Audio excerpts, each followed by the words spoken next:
Hello friends, আমি সায়ন। শুরু করছি নতুন একটি গল্প, বেনিয়া বাবুর বিকৃত আত্মা। এই গল্পটি বহু পুরানো এবং এর সঙ্গে কোনো বাস্তবের রূপ নেই। চলুন শুরু করা যাক বেনিয়া বাবুর বিকৃত আত্মা। পুজোর ছুটি পেয়ে ভাবলাম যাই, বেরিয়ে আসি মাসির বাড়ি থেকে। মাসির বাড়ি বলতে কলকাতা থেকে প্রায় 1.5 ঘন্টার রাস্তা। ট্রেনে নামতে হবে হামাদাবাদ স্টেশন। হামাদাবাদ থেকে টোটো বা অটোয় করে যেতে হবে বেনিয়াপাড়া। আমি বিকেল তখন 3টা বাজে ট্রেনে উঠলাম শিয়ালদা থেকে হাসনাবাদ লোকালে। গাড়ি ছেড়ে দিয়েছে। অনেকদিন পরে যাচ্ছি মাসির বাড়িতে। বেশ একটা ফুরফুরে মেজাজ। তার কারণ অফিসের কাজের ফাঁকে তেমন কোথাও যাওয়া হয় না। যাওয়া হয় বলতে একটু পার্কে যাওয়া হয় আর বন্ধুবান্ধবের সঙ্গে ক্লাব, এছাড়া তো আড্ডা হয় না। এবার বেশ 7 দিন ছুটি, বেরিয়ে পড়লাম মাসির বাড়িতে বেনিয়াপুকুর। যখন মাসির বাড়ি নামলাম তখন প্রায় 5টা বাজতে যায়। সন্ধে 5টার দিকে মাসির বাড়ি নামলাম। ওই পাড়ায় নেমে কিছুটা হেঁটে গেলাম মাসির বাড়ির দিকে। মেসোমশাই তখন উঠোনে বসে জাল বুনছিল। ওনার একটু মাছ ধরার বাতি গাছেই বটে। মেসোমশাই আমাকে দেখে বলল, রে সায়ন আলী, বাবা কতদিন পরে আমাদের এই বাড়িতে। তুই যে আসবি তুই একটা ফোন করতে পারতিস বা টেলিগ্রাম করতে পারতিস, তা হঠাৎ চলে এলি। তাও পুজোর মুখে বেশ করেছিস, বেশ। যা যা ঘরে গিয়ে প্যান্ট জামা ছেড়ে নিয়ে আমার লুঙ্গি আর ধুতিটা পরে নে। যা, তোর মাসি ভেতরেই আছে। এই শুনতে পাচ্ছ, এই সায়ন এসছে। কে এসছে? সায়ন? আরে সায়ন এসছে। সায়ন হঠাৎ? এ বাবা, ভেতরে আয়। হ্যাঁ মাসি, এত ব্যস্ত হওয়ার কিছু নেই। আমি এসছি, আমি কয়েকদিন থাকবো বটে। আর এই পুজোর ছুটিতে এলাম ঘুরতে তোমাদের বাড়িতে। তোমরা দুজন থাকো, ভাই বোন তো কেউ নেই। আর সেই মতো বলাই বাহুল্য, আমার মাসি আর মেসোমশাইয়ের কোনো সন্তান ছিল না। ওনারা আমাকে দেখে খুব খুশি। অনেকদিন আগেও যেতাম ওই পাড়াতে বেড়াতে। সেখানে কয়েকটা বন্ধু ছিল, ভুলু, শ্যামল, নির্মল, মণি। মেসোকে বললাম, মেসোমশাই ভুলু, শ্যামল, নির্মল, মণি এরা কোথায়? এদের সঙ্গে অনেকদিন দেখা হয়নি। বাবা ওরা সবাই আছে, তবে হ্যাঁ, নির্মল আর মণি ওরা কলকাতায় কোনো একটা ঠিকাদারের কাজ করে। কিন্তু ভুলু আছে। ভুলু, শুনছ, একটু ভুলুকে ডেকে নিয়ে এসো তো। সায়ন এসছে, ওর সঙ্গে ঘুরবেটা বাকি। ও কি একা একা এখানে ঘুরবে? সেই মতো মাসি যেন এক দৌড়ে বেরিয়ে গেল ভুলুকে ডাকতে। ভুলুকে ডেকে আনলো। ভুলু এসে বললো, সায়নদা, ভালো আছো? আমার পড়ালেখা কি খবর? সব খুশি তো? আর ওদিকে তোমার চাকরি বাকরি কেমন চলছে বলো? অনেক গ্রামে থেকে গেলাম, বলো ভাই, তোমার সব ঠিকঠাক চলছে তো? হ্যাঁ ভাই ভুলু, সব ঠিকঠাক চলছে। তোমাদের দিকে সব খবর জল ভালো তো? আর পুজোর ছুটিতে ভাবলাম সবসময় তো শহরেই কাটাই, বড় বড় প্যান্ডেল, ঠাকুর দেখি না। এবার ভাবলাম একটু গ্রামের দিকে কাটাবো, গ্রামের লোকের সঙ্গে মিশবো। অনেকদিন হয়ে গেল গ্রামের লোকের সঙ্গে তেমন একটা মেশামেশি হয় না। ঠিক করেছো। এসো গ্রামে যেরকম ছোটোখাটো ঠাকুর ওঠে, মণ্ডপ হয়, সেরকম ঘোরাবো, কোনো চাপ নেই। আর আমি তো আছি, আর ওরা তো নেই, কিন্তু নির্মলটা আছে। এই নির্মলটাকে সন্ধ্যাবেলা দেখা যাবে, চায়ের দোকানে সব দেখা হয়ে যাবে, ঠিক আছে? চাপ না, তুমি রেডি হয়ে নাও, আমি বসলাম। ভুলু একটা চৌকিতে উঠোনে বসে পড়ল। আমি ভুলুকে প্রশ্ন করলাম, আচ্ছা ভুলু, এখানে বেনিয়াবাবুর বাড়ি ছিল, এই যে 2.5 ফুটের মানুষটা, ছোট করে বেটে করে, ওনারা 2 ভাই, বড় ভাইটা বেশ লম্বা চওড়া, উনি তো জোকার, বাড়েনি, কিন্তু আমাকে তো খুব ভালোবাসতো। ওনাকে দেখতে পাচ্ছি না, ওনার বাড়িতে গেলে ওনাকে পাওয়া যাবে কি? আর এর পাড়াতে হেঁটে এলাম, তাও তো ওনাকে দেখলাম না। উনি তো প্রায় পাড়ায় ঘুরে বেড়াতো তখনকার সময়, কিন্তু এখন তো কি? সেটা বলবেন না। ওদের ভাই একটা সম্পত্তি বিবাদ ছিল, সেই কারণে কিছুদিন আগে হলো বেনিবাবুর পুকুর থেকে বেনিদার লাশটা পাওয়া গেছিল, ঠিক আছে? আর মরে ফুলে একদম জল খেয়ে বিভৎস কাণ্ড। এই সামান, তুমি এসছো ঠিক আছে, ওই বিষয়ে আলোচনা করো না। বেনিবাবু বলতে বেনিয়া পুকুরের যে বেনিবাবু, তো ওনাকে ওই পুকুর থেকে না লাশটা পাওয়া গেছিলো। বাবা, কি মরে ফুলে ভূতের মতো চেহারা হয়েছিল। উনি মারা গেছে, এই তো 7 মাস হলো উনি মারা গেছে। আর ওই বিষয় নিয়ে বেশি আলোচনা করতে যেও না, কারণ পুলিশ এসেছিল, প্রশাসন এসেছিল, অনেক কিছু হয়েছে ভাই। ওনার যে ভাইটা, সে এখন সব সম্পত্তি দখল করে আর ওইখানে বসে আছে। মেসোমশাইয়ের মুখের কথাটা শেষ হলো না। আমি প্রশ্ন করলাম, মেসোমশাই, কিন্তু বেনিবাবু তো আমাকে খুব ভালোবাসতেন। হ্যাঁ, উনি একটু শর্ট ফিগারের, মানে বান লোক, বাড়েনি, কিন্তু আমার সঙ্গে খুব ভালো বন্ধুত্ব ছিল। আর উনি মারা গেলেন বা কীভাবে? দেখো বাবা, এটাকে মারা বলে না, কেউ না কেউ ওনাকে ধাক্কা দিয়ে হয়তো ওই পুকুরে ফেলে দিয়েছিল, ওই বেনিয়া পুকুরে। ওটা ওনাদেরই পুকুর, আমবাগানের পুকুর, কিন্তু ওই পুকুরে উনি মারা যায়। এখন কি করে মারা গেছে সেটা পুলিশ তদন্ত সাপেক্ষিক, আমরা কিছু বলতে পারবো না। লালু, কিছু বল না তুই, ও খালি বারবার বেনিবাবু করছে, ওকে একটু বোঝা। শোনো সায়নদা, বিষয় নিয়ে বেশি কথা বলো না, ওইটা আমরা বলতে পারবো না। সে যা চেয়ার হয়েছিল না, ওইটুকু বানলো ফুলে কি মোটা হয়েছে, চোখগুলো ঠেলে বেরিয়ে এসছে, আর মুখ টুকগুলো ফুলে, মাথার চুল, বাপরে বাপ, কি ভয়ঙ্কর চেহারা। যে দেখেছো না, সে আজ পর্যন্ত ঘুমোতে পারেনি। যাও, আরও ওই সব বিষয়ে আলোচনা করি না, কারণ আমাদের ভয় লাগে, ঠিক আছে? তুমি অনেক চিন্তা করো না, এসো, আরম্ভ করো, খাওয়া দাও, আর সন্ধ্যাবেলা আমরা একটু পাড়ামায় ঘুরবো, আবার সামনে মণ্ডপ হচ্ছে, ওদিকটা যাবো, চায়ের দোকানে চাটা খাবো, ঠিক আছে? বাড়ি আসবো, আর ওই সব আলোচনা করবো না, বলে ওটা পুলিশ কেস হয়ে গেছে। সব কিছু শোনার পরে আমার যেন কোথায় একটা খটকা মনে হলো। বেনিদা মানে আমার থেকে মাত্র কয়েক বছরের বড়। সে বেনুদা এলে যখনই বেড়াতে আসতাম, আমার কাছে আসতো, একসঙ্গে চাও খেতাম, খুব গায়ে জড়াজড়ি করতো। সে বেনুদা মারা গেছে শুনে আমারটা দেখতে কষ্টবোধ হলো।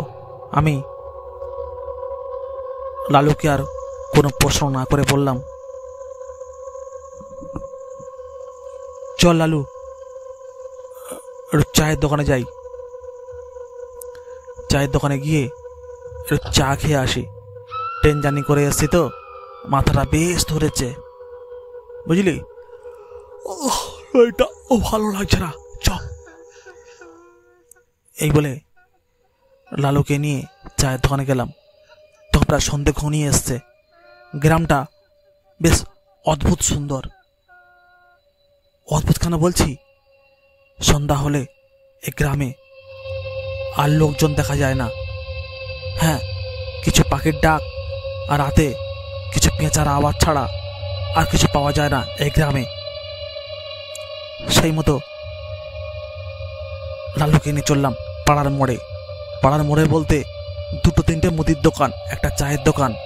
সকালে কিছু সবজিও বসে এবং কিছু লোক মাছও বেচতে আসে, কিন্তু সন্ধ্যার দিকে কেউ থাকে না, এই মোড়ের দোকানগুলোতে কয়েকজন মানুষ ভুসিমাল ছাড়া আর কিছু কিনতে আসে না।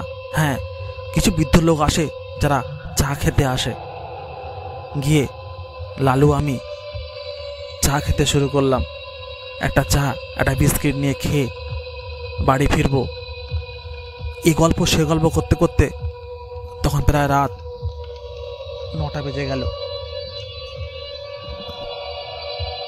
লালুকে বললাম, চল লালু বাড়ি চলে যাই।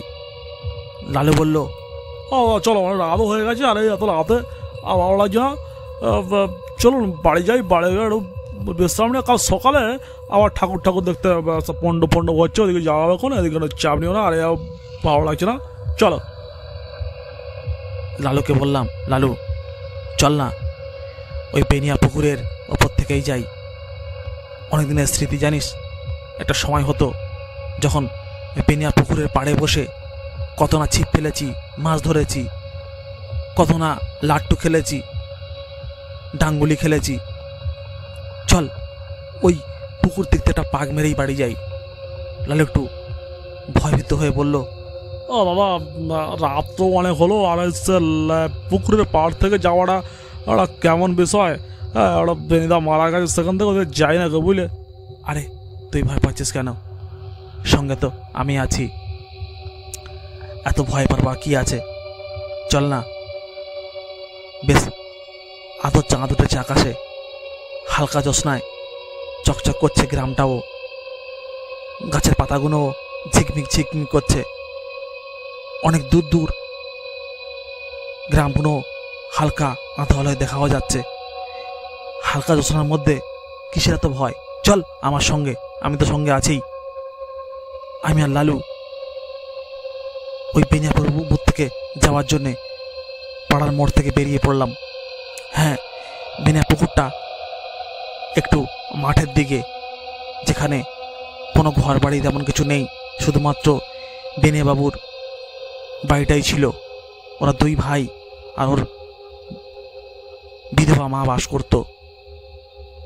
কিন্তু এখন ওর দাদা আর বিধবা মা এখানে থাকে না। ওরা সম্পত্তি কিছু বিক্রি করে আর কলকাতায় একটা ফ্ল্যাট কিনেছে। এখন ওটা ফাঁকাই পড়ে থাকে। সেই মতো ওটা দিয়ে চলতে শুরু করলাম। পুকুরের কাছ থেকে যখন যাচ্ছি, হঠাৎ দেখি পুকুরের ওই প্রান্তে কারা যেন মাছ ধরার জন্যে ছিপ ফেলে বসে আছে, আর মুখে যেন বিড়ির আগুন। লালুকে বললাম, লালু দেখতে পাচ্ছিস? ওই দেখ, কেউ নেই, বেনিয়া বাবুর পুকুরে কারা যেন মাছ চুরি করছে রে। লালু বলল, দাদা আপনি ঠিক বলেছেন, ওই পুকুর মাছ চুরি করছে, সাউন্ড করবেন না, শালাকে ধরে ফেলবো আজকে। আমাদের পাড়ায় চুরি করতে আসা বেড়ে বাবু নেতা কি হয়েছে, বেড়ে ভাই আলাদা আছি, পাড়ার ছেলেরা শালাকে ধরে ক্লাবে নিয়ে গিয়ে বলে ফাইন করবো, ঠিক আছে? চুপচাপ আমার সঙ্গে চল। সেই মতো লালু আর আমি পুকুরের পাড় দিয়ে পা টিপে টিপে শুরু করলাম ওই মাছ ধরার দিকে। যারা মাছ ধরছিল ওই দিকে অগ্রসর হলাম। কিন্তু পুকুরেটা অনেকটা গোল রাউন্ড ঘুরে আস্তে আস্তে দেখি, কই যে জায়গায় আলো জ্বলছিল কেউ তো কোথাও নেই। হ্যাঁ, কয়েকটা বাঁশের টুকরো পড়ে আছে বটে, যাতে কোনো সুদলিও নেই, মাছ ধরার কাঁটাও নেই, কয়েকটা খড় চড়ানো। আনুমানিক তখন রাত প্রায় 12টা বাজতে যায়। আমি প্রশ্ন করলাম, লালু কই, কেউ তো নেই এখানে রে? লালু বলল, দাদা আপনি ভুল দেখেছেন, বুঝলেন, রাত হয়ে গেছে, আপনি কিসব উল্টো পাল্টা দেখছেন, চলুন বাড়ি চলে যাই। এই এত রাতে এই পুকুর ধারে আমার ভালো লাগছে না, আমারও ভয় পাচ্ছে, বুঝলেন দাদা, সত্যি বলতে বলতে একটু ভয় পাচ্ছে, আমি ভয় পাই রাতেবেলা থাকতে পারেন, চলুন আপনি। ঠিক আছে চ। পুকুরটা ক্রস করব, এমন সময় হঠাৎ একটা বেনে মতো লোক, ঠিক যেন বেনে বাবু, এসে বললেন, কে সায়ন, সায়ন তুই এসছিস কলকাতা থেকে, তা আমার সঙ্গে দেখা করলি না ভাই? কে কে আপনি? কে? আপনাকে তো ঠিক চিনতে পারলাম না। কে আপনি? একটা আওয়াজ এলো। আমি বেনি বাবু। পেছন ফিরে দেখি লালু আর নেই। আর লালু যেন কোথায় অদৃশ্য হয়ে গেছে। আমি একাকি দাঁড়িয়ে আছি ওই পুকুর পাড়ে। আমি প্রশ্ন করলাম, বেনুদা, শুনলাম তোমার নাকি তুমি নাকি জলে ডুবে মারা গেছো, তোমাকে কেউ মেরে ফেলেছে, তোমার লাশটা ফুলে মোটা হয়ে গেছিল, চোখগুলো ঠেলে বাইরে বেরিয়ে গেছিল এবং তোমাকে জানা যাচ্ছিল না, আর তুমি বলছো আমি বেনি বাবু। ঠিক বুঝলাম না বিষয়টা কি। আর লালু কোথায় গেল? আরে তোর সঙ্গে লালু কোথায় ছিল? লালু তো তোর সঙ্গে ছিলই না। আর আমি তো লালুকে দেখিনি। আর এগুলো যে কে তোকে বলেছে রে আমি মারা গেছি? আমি তো এই পুকুর ধারেই থাকি। ওই তো ওই দেখ আমাদের ঝুমড়ি ঘরটা। একটা আঙুল বাড়িয়ে দেখালো আমার দিকে। তাকে দেখলাম, হ্যাঁ, একটা সাদা রঙের কাপড় ঢাকা দেওয়া ঘর। চল যাবি আমার ঘরে? চ, ওখানে গিয়ে একটু চা খেয়ে আর তুই বাড়ি যাবি।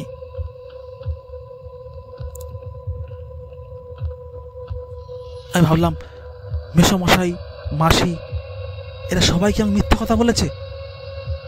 তাহলে বেনিবাবু কি মারা যায়নি? তাহলে এই তো বেনিবাবু। আমি ঠিক আধ ভাঙা চাঁদের হালকা জ্যোৎস্নায় অস্পষ্টভাবেও দেখতে পাচ্ছি আমার সামনে বেনিবাবু দাঁড়িয়ে আছে এবং আমাকে ইশারা করছে তার বাড়ির দিকে যাওয়ার জন্যে। আমি চললাম বেনিবাবুর সঙ্গে। গিয়ে দেখি, হ্যাঁ, একটা সাদা থান দিয়ে ঘেরা, কয়েকটা বাঁশের খুঁটি পোঁতা একটা মাচা মতো ছাউনি দেওয়া। আমি প্রশ্ন করলাম, বেনিবাবু, আপনার এই ঘরটি কি আগেও ছিল না এখন বানানো হয়েছে? আপনাদের ঘরটা তো দরমা দেওয়া ঘর, এরকম কেন? বেনিবাবু বলল, বহুকাল আগে ভালো ঘর ছিল ভাই। আমার দাদা আর মা শহরে চলে যাওয়ার পরে আমার শেষ ঘরটাই এটাই। এতেই আমি থাকি, এতেই আমি ঘুমাই। রান্না বান্না তেমন কিছু করি না। এই বেনিয়া পুকুর থেকে যে মাছ চিংড়ি পাই তাই খেয়ে বেঁচে থাকি। তখন মনে হলো, মাছ চিংড়ি খেয়ে বেঁচে থাকি মানে? তার মানে মাছ চিংড়ি? ঠিক বুঝলাম না। হঠাৎ দেখি পুকুরের পাড় থেকে কতগুলো টর্চের আলো আমার দিকে এগিয়ে আসছে এবং ওরা বলতে শুরু করেছে, সায়ন, সায়ন, কোথায় তুই? আমি বুঝতে পারলাম এটা নির্মলের আওয়াজ। আমি আওয়াজ দিলাম, নির্মল, এই তো আমি বেনিবাবুর বাড়িতেই আছি, এই তো এদিকটা আয়, এদিকটা আয়, এদিকটায় আমি আছি। ওখান থেকে একটা মৃদু আওয়াজ এলো, তুই বাবা রাতে এত রাতের বেলা কেন এসছে এই পুকুর ধারে বলতো? তোকে তোকে বই বই করে বললাম এই রাতের বেলা বেনি পুকুর ধারে আসবি না, এখানে কত কি থাকে। ধীরে ধীরে টর্চ আলোগুলো আমার কাছে এসে পৌঁছলো। দেখলাম মেসমশাই, নির্মল, পিসিমা সবাই এসে হাজির। পিছন করে দেখি সাদা থান দেওয়া সেই ঘরটিও নেই।